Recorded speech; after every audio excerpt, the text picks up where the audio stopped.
Kentucky. And I want to share just a few more dreams that I've had. I had a dream last Monday night. I sent it off to a friend who had actually looked at the very first ones I had. He works with dream interpretation. And I appreciate his insight. So I waited on this first one just because there were some things in it that were concerning to me. And then I've had a dream Friday and I had a dream last night. I believe the dreams I'm having sometimes are metaphorical. I believe some of these things are literal and I'm seeing them happen, just like I saw with the coin shortage. We're seeing the spike in suicides. We're seeing some religious leaders come under attack because of things that they've allowed to be in their lives. So I'm just gonna what I'm gonna start doing from now on is I'm just gonna type them out.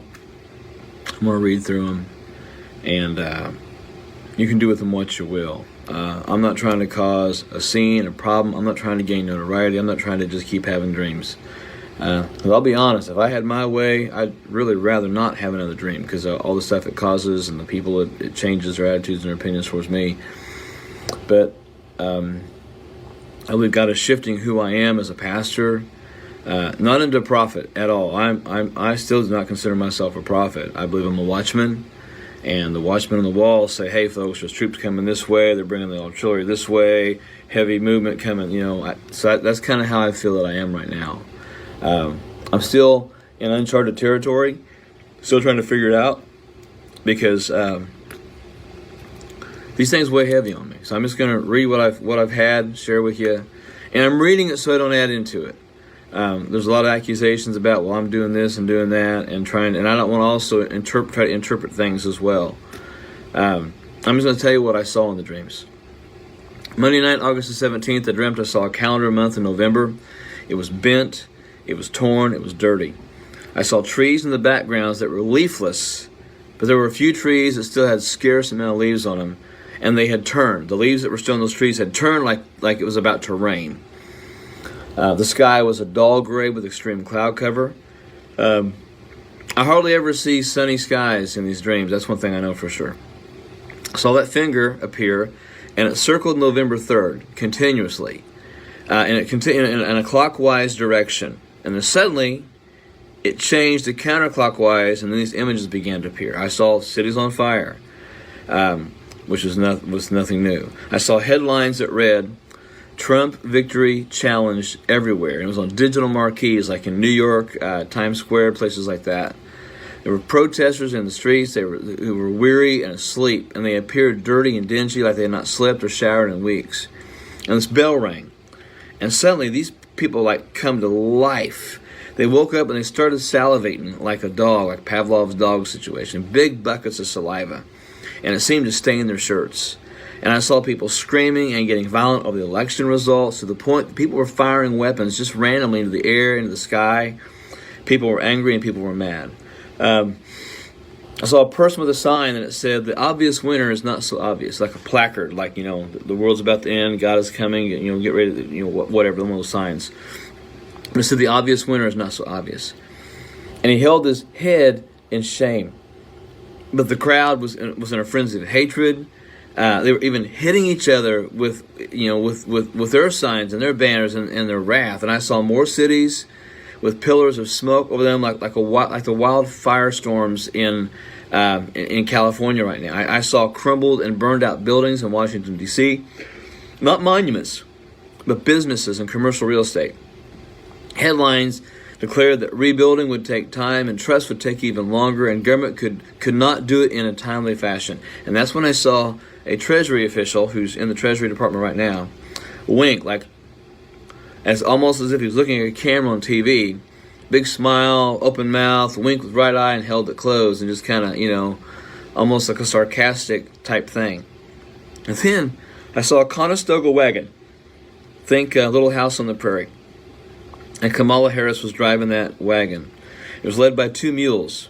And Joe Biden was not sitting with Kamala Harris. Joe Biden was riding on one of the mules on the left, on the far left, so to speak. And her side, there was a mechanical box that would trigger dynamite, like you would see in the Wile E. Coyote movies, or cartoons where they push down and it blows up.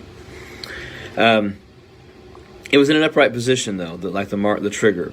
And then the wind started blowing the wagon covering back, and it revealed several cases of what I would consider to be Civil War type cases of dynamite, that era, the late 1800s, 1860s, 1870s. And most of it was in cases, stamped dynamite. There were some loose ones in an open wicker basket, which didn't fit the timeline, but it was there. And Harris began to whip the mules, and with the whip, and she was hitting Joe Biden as well. But Biden had no idea he was being whipped. He was not aware of what was happening. And the mules started moving and picking up speed. They were headed towards a target. And this is where I saw Hillary Clinton was standing behind President Trump. President Trump was on his knees, and she was wearing like a Wilma Flintstone dress. There were patches where it had not been finished yet. It wasn't seamed up. It wasn't sealed up. The collar wasn't on. There were like little strings just hanging all over the place. It was almost, it wasn't finished. It wasn't actually ready to be worn, I guess, for prime time or whatever what she was doing. It was very ugly, and she had this gaudy ring on her index finger. It looked like it had blood on it. She had the skeleton key hanging from her neck, and it was dangling. And she had Donald Trump he was on his knees, and she had a Roman gladius knife to the left side. It was the left side of his throat, holding his head back like that. And the skeleton key was dangling in front of his face, and the skeleton key looked like it had blood and black mold all over it. And where it had leaned down, where it was banging against the front of her shirt, it looked like it left like a Nazi symbol. The stormtroopers, the Nazi SS, had almost like the lightning signal, the lightning strike, the double pane of lightning. That's what it looked like on the front of her shirt. I'm not saying she's a Nazi. I'm just saying that symbol was on her shirt, and it was like just tainted, stained, black, red, ugly, gaudy. And the wagon starts picking up speed, and they're headed towards this. Hillary Clinton's holding Donald Trump, and Hillary's face was giddy. But next to her leg, there was like an animal trap, like a bear trap. And suddenly Trump grabs the key, and he pulls it down like this. Well, he grabbed it with his left hand. When she came down, he brought his right hand up and hit her in the face, in the chin. When she did that, she dropped the knife, and she stepped back. And the president began to run off quickly. Well, then she steps into the trap, and she's trying to get out, and she's trying to pick up the knife, and she can't lean over. She can't get the trap. She can't get the knife. And as the president runs, he's running towards the beast, which is the car he is usually in. I hear 3 gunshots, and they're handgun shots. This is not a shotgun or a rifle. This is a handgun shot. I hear 3 shots fired. And out of nowhere, I see 3 different, and it happens like there's one shot, then another, then another. But as Trump is running to the beast, a Secret Service agent jumps in front and gets one of the bullets, and then rolls to the ground. Trump keeps running. The second shot's fired. Another Secret Service agent jumps in front of Trump and takes the shot and hits the ground. And then the third Secret Service agent jumps in front of the third bullet that comes at him. And then he gets into the beast. And at that moment, what I saw was the Secret Service agents were around the beast, but instead of normal, modern, traditional AR-15s or guns, they had muskets. But the other thing I noticed in the dream, that none of them were wearing glasses. Most Secret Service agents that I've always seen have always had sunglasses, and I noticed in the dream, they're all standing around the car looking out with the muskets like this. Nobody has it like this. They've got the muskets up, and they're watching, and they're looking around. They're surrounding the car, looking out from the car. The car is moving slowly, and they're moving with the car. So those are the things I'm seeing now. Hillary tried to pull her leg away. She couldn't. And finally the wagon struck her. There was just a huge explosion. And in the explosion, it threw the carcasses of the mules up on top of the building rubble. And the smoke was coming off them like they'd been grilled or something. Biden was laying face down in the middle of the street, and he had wheel tracks over the back of him. And there was a vulture sitting on his head. And I'm not trying to make fun. I'm not trying to disrespect anyone in political leadership at this moment.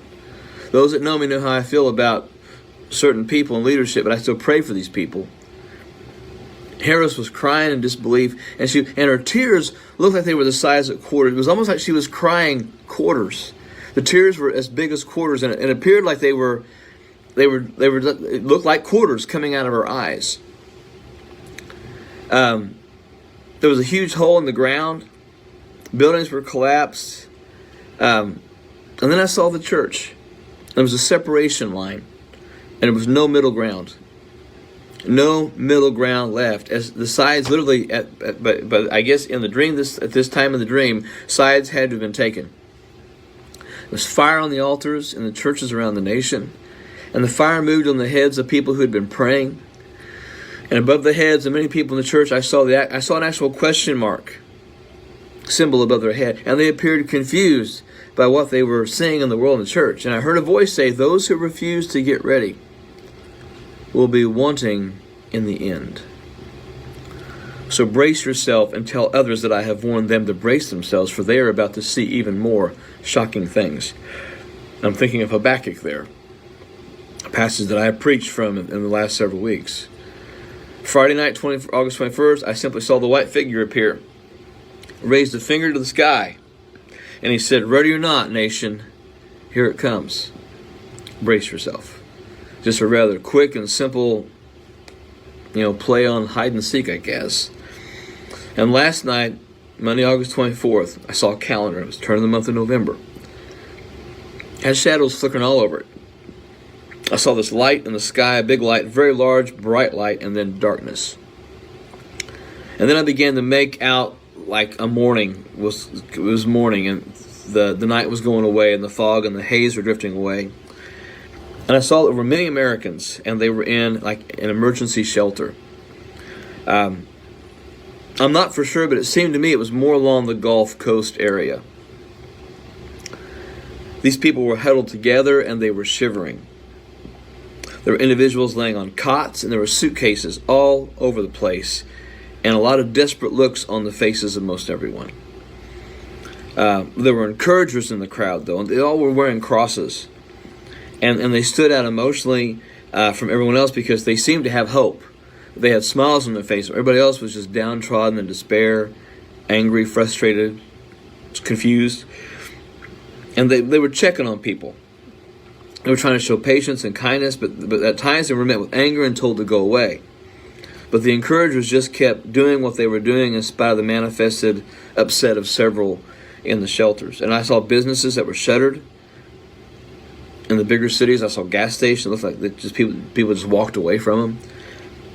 And I saw headlines. And one read, "Shock and Awe in the U.S." And one read, "UN steps in to help host nation." And the nation was quiet. There wasn't war or riots or people fighting or screaming or yelling. The nation was quiet, almost like it had not awoken from a bad dream yet. That's what I was kind of sensing. The nation was fitful. It was suspicious. It was leery. I saw people just quietly looking around and taking everything in with their eyes. Hesitant. It's very like they were expecting something to happen. And the sun was shining behind the clouds, but it was not out yet. And then the white figure appeared again. And he said, "Remain braced as this calm comes before a gathering storm that recovery will have a hard time finding." Remain braced as this calm comes before a gathering storm that recovery will have a hard time finding. I'm just sharing what I'm seeing. I know I wasn't supposed to share the one dream last week. I think maybe for the peace I had last night, I get glimpses from time to time. But this one, another one of those I'm feeling. I'm trying to be obedient. That's it. I'm just trying to be obedient. So you do with these what you want. I have some understanding of what they mean. I've asked others to look at them and pray about them too. But